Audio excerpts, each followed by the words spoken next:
wet weather, skates and electricity. Oh yes, ladies and gentlemen, it's all happening in this video and I am shitting myself. It's no secret when you're out on your skates, it can suck when it rains. Whether it's the lack of control or water getting into your bearings or water soaking up on your feet, especially if you're on that soft shell, you're really gonna feel it. But is that true for electric skates? In today's video, we are going to find out. From what Escend have told me, the electric skates are 100% water resistant, as is the controller. So it should be possible to be able to skate on the electric skates in the rain. But in today's video, we're going to find out how well they actually work. A lot could go wrong in today's video. The skates could die, they could blow up. I mean, electricity and water genuinely isn't a good thing. So if you guys could just do me a favor, and if you're new around here, hit that subscribe button, that would be greatly appreciated. Before we go out in the wet, there is a very important thing that I need to tell you. So at the back of your Escend skates, where you charge up the skates, you will see a hole here where you charge up the skates. Now, the most important thing to do before you go outside, especially when it's raining, is to make sure that that is covered up with the flap. It's very important that you do this, guys, because obviously you don't want dirt, rain, sand, or anything damaging the electronics inside the electric skates, as that could cause damage to the skates, and obviously you don't want to be injuring yourself. Okay guys, I don't know if you can hear me, but it's wet, it's windy. Oh my fucking god. This is insane!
Usually when skating in the wet, smooth ground is not ideal, and I've slipped a little bit on these, but they seem to be doing a better job. Now if you're wondering what power mode I'm on power mode 3, which is the highest power mode. We're going to go backwards as well in a minute. We'll see like how well they do going backwards. But yeah, these things are sick.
sad to say, the battery is on 2 bars, and I've only been using it for not even close to the max mileage. I've probably been using it for about 3 miles. Okay, so right now we're going uphill, and we've got literally 1 bar left. So yeah, it's not great. This hill here is very, very steep. So yeah, I've got to walk up it. These things are like bricks. But yeah, we're still on 1 bar left. We managed to get almost to the top of the hill, but we've got to go up there. I'm not really looking forward to that.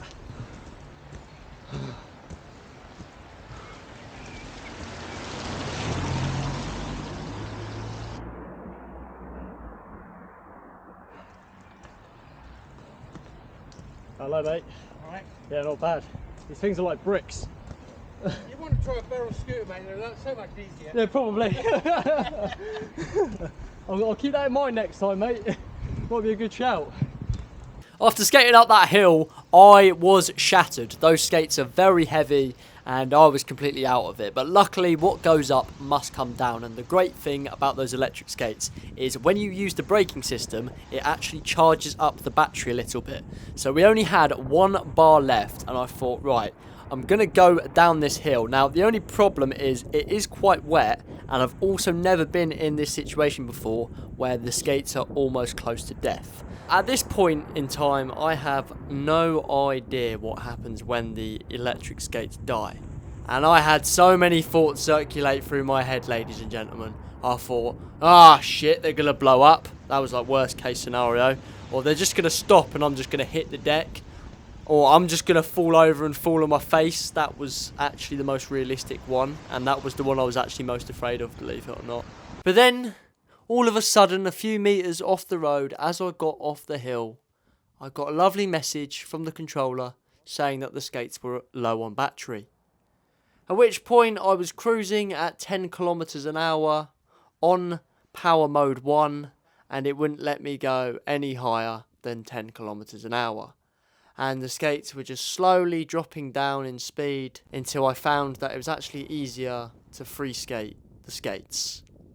And then they died. Yeah, this pretty much sums up what you have to do when your skates die. I'm glad that's what happens when the skates run out of battery, because in my head I was thinking they're just gonna break all of a sudden and I'm gonna go flying into a bush or into a car or decking it onto the pavement. So I'm glad when the electric skates die, they just slowly reduce speed, at which point, as you can see in this video, you literally just have to free skate them back, which is a pain and it does require a lot of effort. And I still had to get home at this point, and I must say I was very tired by the end of that day. But the bonus is, the electric skates do work very well in the rain, which I was actually very surprised at. And not only the rain, but the wind and the poor weather conditions also. The fact that they died was because I was having way too much fun. And yeah, I would say this video was a massive success.